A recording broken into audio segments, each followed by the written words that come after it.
सभी को नमस्कार। एक यूजीसी नेट के लिए एक इम्पॉर्टेंट छोटा सा वीडियो है। हर व्यक्ति का सपना होता है कि मैं कॉलेज एजुकेशन में जाऊं, और हायर एजुकेशन का जो रास्ता है वो आपके नेट के सफलता से शुरू होता है। बहुत कम समय बचा है नेट में। मैं हर बच्चे को बोलता भी हूं कि नेट का फॉर्म जरूर भरना चाहिए। अमूमन आप ये सोचते हैं कि नेट एक बहुत बड़ी एग्जाम है, और पता नहीं नेट करने वाले लोग बहुत ज़्यादा पढ़ते हैं तब नेट होती है। मैं बहुत सारे स्टूडेंट से मिला भी हूँ, क्योंकि मैं खुद इस चीज़ से बहुत ज़्यादा जुड़ा हुआ हूँ। खुद हायर एजुकेशन में हूँ। मैंने एक चीज़ को फील किया है कि नेट सबसे आसान है। थोड़ा सा यदि स्ट्रेटेजी के साथ आप काम करें तो नेट आप मात्र कुछ दिनों की तैयारी में भी निकाल सकते हैं। यदि आप उस विषय से आप किसी भी ग्रेड की तैयारी कर रहे हो, जैसे ग्रेड फर्स्ट की प्रिपरेशन करने वाला बच्चा आराम से नेट निकाल सकता है, या पहले से आप इससे जुड़े हुए हो। कुछ चीजें हैं जो आपको ध्यान रखनी है। फर्स्ट पेपर और सेकंड पेपर दोनों का अपना बड़ा रोल है। नॉर्मली अपन समझते हैं कि नेट सेकंड पेपर से होती है, बट मैं मानता हूं कि आज के टाइम में जो फर्स्ट पेपर में अच्छी लीड लेता है वो नेट में 100% सिलेक्शन ले जाता है, यानी जेआरएफ में भी वो एलिजिबल होता है।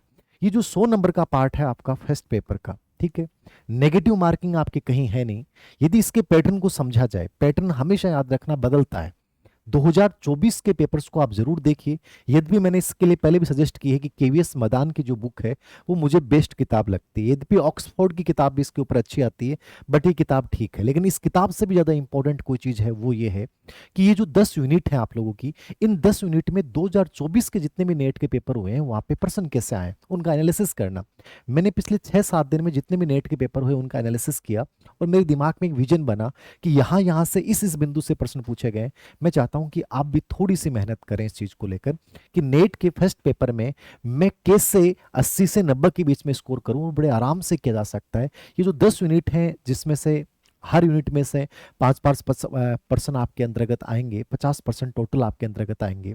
इसका यदि एनालिसिस आप करते हैं, जैसे ये कम्युनिकेशन टॉपिक है, एक नॉर्मली मैं साइकोलॉजिकल टॉपिक्स की बात कर लूं तो कम्युनिकेशन टॉपिक, कम्युनिकेशन में बाधाएं क्या है, कम्युनिकेशन के प्रकार क्या है, कम्युनिकेशन की प्रक्रिया क्या है, और कम्युनिकेशन के मॉडल क्या है, इन पे लगभग 5 प्रश्न आए। कंप्यूटर के ऊपर मैंने प्रश्न देखे पूरे के पूरे। कंप्यूटर में आईसीटी इंटरनेट वाला प्रश्न, ठीक है। कंप्यूटर के अंतर्गत कंप्यूटर की शब्दावली, कंप्यूटर की मेमोरी से संबंधित प्रश्न, कंप्यूटर की इनपुट आउटपुट डिवाइस से रिलेवेंट प्रश्न, कंप्यूटर के एप्लीकेशन और सिस्टम सॉफ्टवेयर से प्रश्न। लगभग यही प्रश्न पूछे गए, तो आप इनको अच्छे से तैयार कर लीजिए। सब कुछ पढ़ना जरूरी नहीं है। उसके बाद यदि मैं बात करूं रिसर्च एटीट्यूड से, तो रिसर्च एटीट्यूड में गुणात्मक और मात्रात्मक रिसर्च के ऊपर सबसे अधिक प्रश्न पूछा गया, मतलब फिक्स सा प्रश्न है। एक प्लेगरिज्म, जो साहित्यिक चोरी है, उसके ऊपर लगभग प्रश्न पूछा गया है। एक आपकी जो डाटा सैंपलिंग है उसकी प्रमुख विधियां क्या हो सकती हैं, और एक आईसीटी का प्रयोग क्या हो सकता है, इस पे लगभग प्रश्न पूछे गए, बाकी कोई प्रश्न नहीं पूछा गया। टीचिंग जो एप्टीट्यूड वाली फर्स्ट यूनिट है आपकी, उसमें जो मैंने प्रश्नों का एनालिसिस किया उसमें अमूमन ज्यादातर जो प्रश्न है, एक तो मेटा संज्ञान कौशल क्या है। मेटा संज्ञान के ऊपर लगातार प्रश्न आ रहा है, सर्च कर लीजिएगा। साइकोलॉजी वाले बच्चे सब जानते हैं मेटा संज्ञान में क्या क्या चीजें शामिल है। नियोजन है, मूल्यांकन है, ठीक है, अपनी फीडबैक है, ये सब चीजें शामिल है, तो देख लीजिएगा। इसके अलावा एक ये प्रश्न बहुत ज्यादा पूछा जा रहा है, स्वयं स्वयं प्रभा मुक, शोध गंगोत्री, ये सब इनसे रिलेवेंट प्रश्न, स्पेशली स्वयं स्वयं प्रभा और मुक्स, इनसे रिलेवेंट जितनी भी जानकारी है वो आप सब देख लीजिए, मैं भी शेयर कर सकता हूँ। मूल्यांकन के ऊपर एक प्रश्न लगातार आ रहा है, ठीक है, मानक संदर्भित परीक्षण, योगात्मक मूल्यांकन, आपका फॉर्मेटिव असेसमेंट, मूल्यांकन की तकनीकें, विधियां, विश्वसनीयता, वैधता। एक ब्लूम टेक्सोनोमी के ऊपर लगातार प्रश्न आ रहा है, तो ब्लूम टेक्सोनोमी अच्छे से पढ़ लीजिए। बोध स्तर, स्मृति स्तर और चिंतन स्तर, इस शिक्षण के प्रकार के ऊपर प्रश्न आ रहा है। एक अच्छा प्रभावी शिक्षण अधिगम प्रक्रिया में निर्मितवाद से रिलेवेंट एक प्रश्न पूछा जा रहा है। तो ये टोटल 5 प्रश्न आपके टीचिंग लर्निंग एप्टीट्यूड से हैं, जो पिछले 2024 में पूछे गए हैं। पहला जो प्रश्न आता है वो आपके आंकड़ों के विश्लेषण संबंधित आता है, कंप्लीट प्रैक्टिस का प्रश्न है।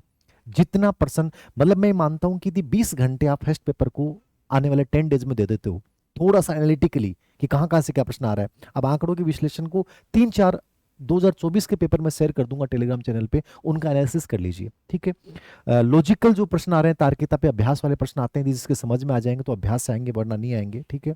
कम्युनिकेशन वाला हो गया। बोध वाला 5 प्रश्न है, वो कोई भी बच्चा बिना पढ़े भी जाएगा तो भी गद्यांश से देख के करने हैं।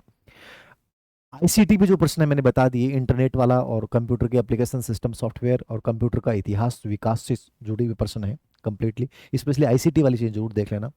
लोक विकास और पर्यावरण के जो पर्सन है मैंने देखा उसमें, एक तो एसडीजी सतत विकास लक्ष्य पे एक फिक्स पर्सन है। जलवायु परिवर्तन पे जितने भी समझौते हैं उनको सबको याद कर लीजिए। पर्यावरण संरक्षण से रिलेवेंट एक पर्सन, प्रदूषण से रिलेवेंट एक पर्सन, एक गैस के ऊपर एक पर्सन, या ऊर्जा ऊर्जा संरक्षण से एक पर्सन। ये 5 पर्सन मैंने रीड किए हैं, 24 में इसके अलावा कोई पर्सन नहीं पूछा गया। इन पांचों को अच्छे से कर लें। और उच्च शिक्षा प्रणाली के अंतर्गत 5 पर्सन आएंगे, जिसके अंतर्गत नालंदा तक्षशिला विश्वविद्यालय, प्राचीन शिक्षा प्रणाली का थोड़ा सा इतिहास देखना है, नालंदा और तक्षशिला। जितने भी आयोग हैं, ठीक है, स्वतंत्रता से पहले स्पेशली हंटर आयोग, कलकत्ता सैडलर कमीशन वाला, ठीक है, हार्टोग समिति रिपोर्ट, राधाकृष्णन आयोग, कोठारी शिक्षा आयोग, एनईपी 2020 पे फिक्स सा पर्सन है कि उच्चतर शिक्षा में क्या सुझाव दिए गए, यूजीसी, ठीक है, नेक वगैरह क्या होता है, यूजीसी क्या होती है। जितने भी शोध संस्थान है, चाहे वो आईआईटी के हों, चाहे साइंस वाले हों, चाहे आर्ट ह्यूमैनिटीज से रिलेटेड हो, जितने भी रिसर्च संस्थान हैं उन सब के नाम, स्थापना और कहाँ पे हैं, ठीक है। भारतीय विज्ञान संस्थान से कहिए, वर्तमान रैंकिंग विश्वविद्यालय, ठीक है, और एक महत्वपूर्ण कॉलेज, जैसे कोई आईआईटी के बारे में पूछ सकता है, आईआईएम के बारे में पूछ सकता है, ठीक है ना, जो इंपॉर्टेंट कॉलेज हैं उनका स्थापना वर्ष, जैसे 1882 में कौन सी 3 जगह कॉलेज विश्वविद्यालय की स्थापना हुई थी, ऐसे कुछ प्रश्न यहाँ से पूछे जाते हैं। टोटल 5 पर्सन है और आराम से कर सकते हो ये जो चीज़ें मैंने बताई हैं। मतलब मेरा जो कहने का मतलब ये है कि फर्स्ट पेपर में जिसके नाम से आप डरते हैं, थोड़ा सा यदि एनालिसिस करते हैं आप, तो बहुत ज़्यादा कंटेंट आपको नहीं पढ़ना है। केवल 24 के पेपरों का एनालिसिस करके आप इस आधार पे पहुंच सकते हैं कि मुझे ये चीज़ें करनी है।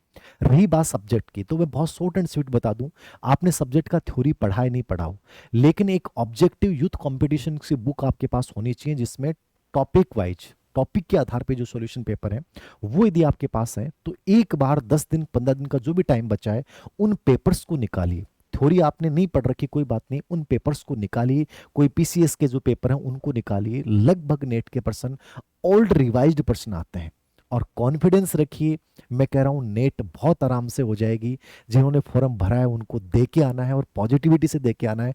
बट फर्स्ट पेपर और सेकंड पेपर दोनों में बैलेंस यदि तुम स्थापित करते हो तो नेट हो जाएगी। और नेट होने का मतलब है कॉन्फिडेंस इंप्रूव होना। आपके अंदर ही खुद को होने लग जाएगा कि यार मैं कॉलेज एजुकेशन के लिए उपयुक्त हूँ, मतलब मैं आगे जा सकता हूँ। और यदि जेआरएफ हो जाती है तो जिंदगी बदल जाती है, क्योंकि किसी पे डिपेंड नहीं रहना पड़ता है।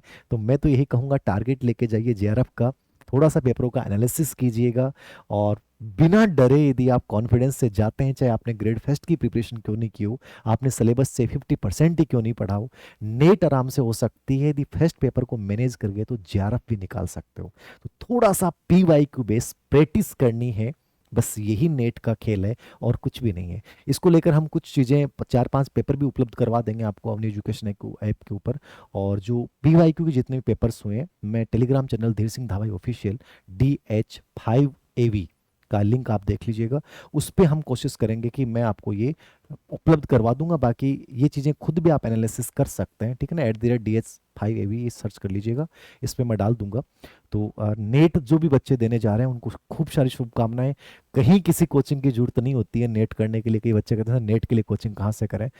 प्रैक्टिस कीजिए ओल्ड पीवाईक्यू बेस, ठीक है, और बैलेंस बना लेते हैं तो नेट बड़ी आराम से हो जाती है। और मैं तो कहता हूँ नेट मत सोचना, जेआरएफ के बारे में सोचना। तो सभी को शुभकामनाएं। और राजस्थान में असिस्टेंट प्रोफेसर भर्ती परीक्षा आई है, प्लस अदर स्टेट में बहुत आती हैं कॉलेज लेक्चर की पोस्टें, उनको भी देना चाहिए यदि आपकी नेट हो गई है। और एक बार नहीं, कोशिश कीजिए कि जेआरएफ हो जाए तो बहुत बेस्ट ऑप्शन है। Thank you very much.